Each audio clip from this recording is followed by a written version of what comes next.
నమస్తే అండి. నేను doctor Saraladevi, consultant physician, diabetologist and infectious diseases specialist. ఈ సీజన్ మారుతున్న కాలంలో వర్షాకాలం స్టార్ట్ అయిన దగ్గర నుంచి జ్వరాలు, వైరల్ ఫీవర్స్ బాగా విజృంభించడం మనం చూస్తూ ఉన్నాము. దాదాపుగా ప్రతి ఇంట్లోనూ ఫీవర్తో సఫర్ అవుతున్న వాళ్ళు ఉన్నారు. మనం దీనికి గల కారణాలను గమనించినట్లయితే వర్షాకాలంలో ఆహారము, నీరు, కలుషితమైన నీరు ఇవి వ్యాప్తి చెందడానికి ఎక్కువ అవకాశం ఉంది. కొన్ని రకాల జ్వరాలు, diarrhoea, typhoid, hepatitis A, hepatitis C వంటి జ్వరాలు కలుషితమైన ఆహారము, నీరు ద్వారా వ్యాప్తి చెందుతూ ఉంటాయి. ఈ రైనీ సీజన్లో మస్కిటోస్ కూడా ఎక్కువగా ఉండడం వలన దోమకాటు వలన వచ్చే జ్వరాలు, మలేరియా, డెంగ్యూ, చికెన్ గున్యా ఇలాంటి ఫీవర్స్ దోమకాటు వలన వ్యాప్తి చెందుతూ ఉంటాయి. కామన్గా వచ్చే దగ్గు, జలుబు ఇలాంటివి ఫ్లూ వైరస్ ద్వారా వ్యాప్తి చెందుతూ ఉంటాయి.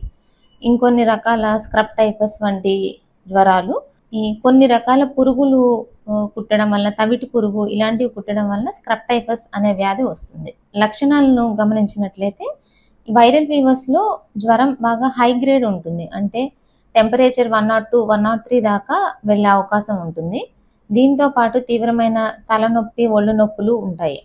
కొన్ని రకాల ఫీవర్స్లో హెపటైటిస్ ఏ, హెపటైటిస్ సి వంటి జ్వరాల్లో జ్వరంతో పాటుగా పసికర్లు వచ్చే అవకాశం ఉంటుంది. కొన్ని రకాల ఫీవర్స్, డెంగ్యూ వైరస్ అలాంటి ఫీవర్స్లో ప్లేట్లెట్స్ తగ్గడానికి అవకాశం ఉంటుంది. కొన్ని రకాల జ్వరాల్లో కొంతమంది ఇతరత్ర సమస్యలు ఉన్న వాళ్ళకి టెంపరీగా కిడ్నీ పనితీరు నెమ్మదించే అవకాశం కూడా ఉంటుంది. కామన్గా వచ్చే డౌట్ ఏంటంటే జ్వరం వచ్చిన వెంటనే డాక్టర్ దగ్గరికి మనం వెళ్ళాలా, వెంటనే డాక్టర్ దగ్గరికి పరిగెత్తాలా అనేది. ఇక్కడ ఏంటంటే ఆరోగ్యపరమైన వ్యక్తులు, అంటే ఆరోగ్యంగా ఉన్న వ్యక్తులు, ఇతరత్ర ఏ సమస్యలు లేని వాళ్ళు జ్వరం వచ్చినప్పుడు పారాసిటమాల్ మాత్రం ప్రతి 6 గంటలకు ఒకసారి వేసుకోవచ్చు. అండ్ జ్వరంలో డీహైడ్రేషన్కి గురయ్యే ఛాన్స్ ఎక్కువ కాబట్టి ఎక్కువగా ద్రవ పదార్థాలు తీసుకుంటూ ప్రతి 6 గంటలకు ఒకసారి పారాసిటమాల్ మాత్ర వేసుకుంటూ 1-2 రోజులు వేచి చూడవచ్చు.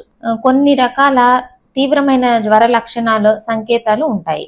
దీన్ని రెడ్ ఫ్లాగ్ సైన్స్ అంటాము. అంటే తీవ్రమైన జ్వరం తగ్గకుండా 103, 104 అలా కంటిన్యూస్ ఉంటున్నప్పుడు, లేదా విపరీతమైన వాంతులు, విరోచనాలు, నీరసించిపోవడము, తల తిరగడము ఇలాంటి లక్షణాలు ఉన్నప్పుడు, లేదా మూత్రం యూరిన్ తక్కువగా నడవడము, విపరీతమైన కడుపు నొప్పి, బ్లీడింగ్ మేనిఫెస్టేషన్స్ ఉన్నప్పుడు, అంటే శరీరం అంతా ఎర్రగా కందినట్లు అవడము, యూరిన్లో కానీ, దగ్గులో, కఫంలో కానీ రక్తం పడడము ఇలాంటి లక్షణాలు, వీటిని రెడ్ ఫ్లాగ్ సైన్స్ అంటాము. ఇలాంటి లక్షణాలు కనిపించినప్పుడు ఆలస్యం చేయకుండా వెంటనే మీ ఫిజిషియన్ దగ్గరికి వెళ్ళి ట్రీట్మెంట్ తీసుకోవడం మంచిది. కొన్ని రకాల ఇతరత్ర సమస్యలు అండ్ కోమార్బిడిటీస్, అంటే మధుమేహము, బీపీ, కిడ్నీ, లివర్, గుండె జబ్బులు, లేదా ఏదైనా కారణం వల్ల ఇమ్యూనోసప్రెసెన్స్ అంటే స్టిరాయిడ్స్ మందులు వాడేవాళ్ళు, అవయవ మార్పిడి చేసుకున్న వాళ్ళు, ఇలాంటి సమస్యలు ఉన్న వాళ్ళు జ్వరం వచ్చినప్పుడు వెంటనే ఫిజిషియన్ దగ్గరికి వెళ్ళి ట్రీట్మెంట్ తీసుకోవడం మంచిది. జ్వరం వచ్చినప్పుడు ఒళ్ళు నొప్పులు అవి కామన్ గానే ఉంటాయి. దీనికి నొప్పుల మాత్రలు, ఎనసాయిడ్స్ యూస్ చేయడం మంచిది కాదు. అలాగే యాంటీబయాటిక్స్ కూడా ఇష్టానుసారం యూస్ చేయడం మంచిది కాదు. మనము తీసుకోవాల్సిన జాగ్రత్తలు ఏమిటి? మెయిన్గా మస్కిటో బైట్స్ వలన ఎక్కువ వ్యాప్తి చెందుతూ ఉంటాయి కాబట్టి మస్కిటో బైట్స్ బారిన పడకుండా మస్కిటో నెట్స్ వాడడము, ఇంటి చుట్టూ పరిసరాలను పరిశుభ్రంగా ఉంచుకోవడం, కలుషితమైన ఆహారము, నీరు కాకుండా మంచిగా ఆహారము, నీరు పరిశుభ్రంగా తీసుకోవడము, ఆహారం తీసుకునే ముందు హ్యాండ్ వాష్ చేసుకోవడము ఇలాంటి కామన్ పాటించడం వలన మనము ఎక్కువ శాతం జ్వరాల బారిన పడకుండా చూసుకోవచ్చు.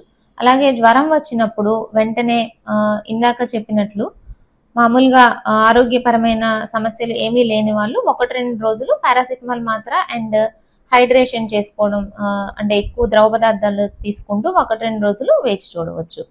ఇందాక చెప్పిన లక్షణాలు, తీవ్ర జ్వర లక్షణాలు ఉన్న లేదా ఇతరత్ర సమస్యలు ఉన్నవారు ఆలస్యం చేయకుండా వెంటనే మీ ఫిజిషియన్ దగ్గరకు వెళ్ళి అది ఎటువంటి జ్వరము అనేది కొన్ని రకాల పరీక్షలు చేయించుకొని నిర్ధారించుకొని ఆ ప్రకారం ట్రీట్మెంట్ తీసుకోవడం శ్రేయస్కరం. Please subscribe to our channel Shreshta hospital. Thank you.